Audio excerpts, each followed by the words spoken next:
পৃথিবীতে বহুল চর্চিত বিষয় হচ্ছে সাফল্য, সাকসেস। কি সেই সোনার হরিণ? কিভাবে সফল হতে হয়? অনেকে দিনরাত পরিশ্রম করছেন, মাথার ঘাম পায়ে ফেলছেন, কিন্তু কোনোভাবে দিন হয়তো চলে যাচ্ছে, কিন্তু সেই সাফল্যের সোনার হরিণটাকে ধরা যাচ্ছে না। কি অদ্ভুত ব্যাপার, তাই না? মজার ব্যাপার হচ্ছে সাফল্য কিন্তু নিয়মতান্ত্রিকভাবে অর্জন করতে হয়। It's a science, it's a process.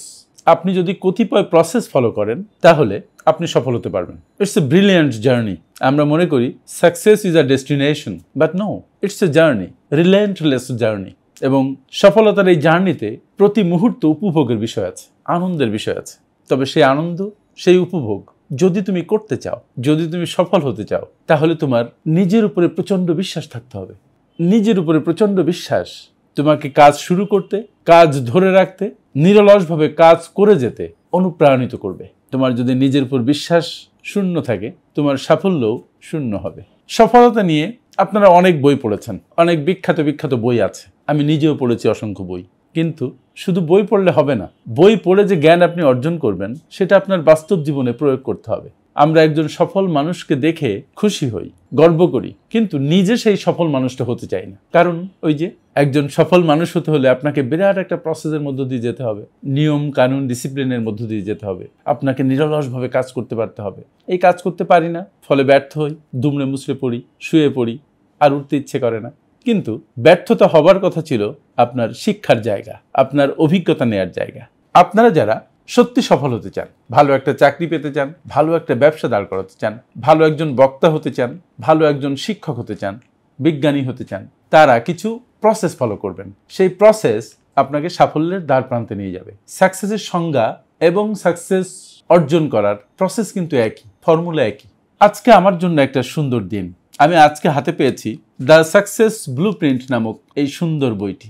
এই বইটি গত বইমেলায় প্রকাশিত হবার কথা ছিল, কিন্তু সামহাও এটা হয়ে ওঠেনি, কিছু কাজও বাকি ছিল। এই বইটি আমি আপনাদের সামনে উপস্থাপন করতে পেরে প্রচণ্ড মাত্রায় খুশি। কারণ আমাদের দেশে প্রতি বছর 22 লাখ শিক্ষিত বেকার কর্মক্ষেত্রে চাকরির প্রত্যাশায় যুক্ত হচ্ছে, কিন্তু কয়জন চাকরি পাচ্ছে? অনেক ছেলে মেয়ের প্রচেষ্টা ব্যর্থতায় পর্যবসিত হচ্ছে, বা তারা প্রচেষ্টায় নিচ্ছে না। তোমরা যারা লেখাপড়া শেষ করে বেকার হয়েছো, আমি তাদেরকে অনুরোধ করি মাত্র 15টি চ্যাপ্টারে লেখা 239 পৃষ্ঠার এই বইটি পড়তে। অসম্ভব সুন্দর দেখতে এই বই। প্রতিটি অক্ষর তোমার চোখকে স্পর্শ করবে, তোমার মনকে ছুঁয়ে যাবে। কিন্তু মজার ব্যাপার হলো এই বই কিন্তু উপন্যাস নয়। এই বইয়ের প্রতি পাতা তুমি পড়বে, কনজিউম করবে, প্রয়োজনে লিখে রাখবে। তোমার করণীয় কি সেটা তুমি ঠিক করে নেবে এবং বাস্তব জীবনে সেটা কাজে লাগাবে।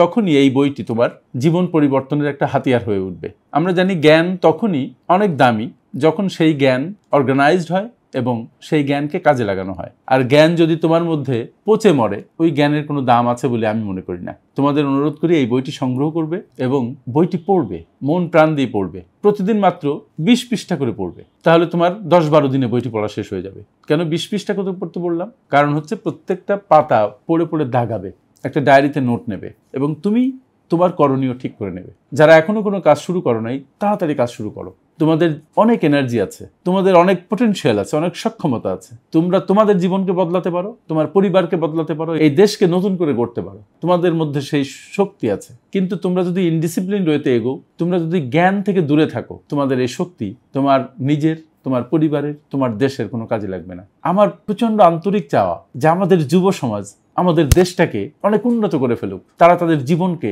নতুন করে সাজাক, নতুন যোগ্যতায়, নতুন আলোয় তারা আলোকিত হোক, অন্যায় থেকে তারা দূরে থাকুক। তোমরাই আমাদের সম্পদ, তোমরাই এই দেশের ভবিষ্যৎ, তোমরা দেশটাকে গড়ে তোলো। তবে বই পড়ো। এই বই সত্যি তোমাকে নতুন করে স্বপ্ন দেখাবে, নতুন করে সামনে নিয়ে যাবে। এই বই তোমাকে নতুন করে ভাবাবে।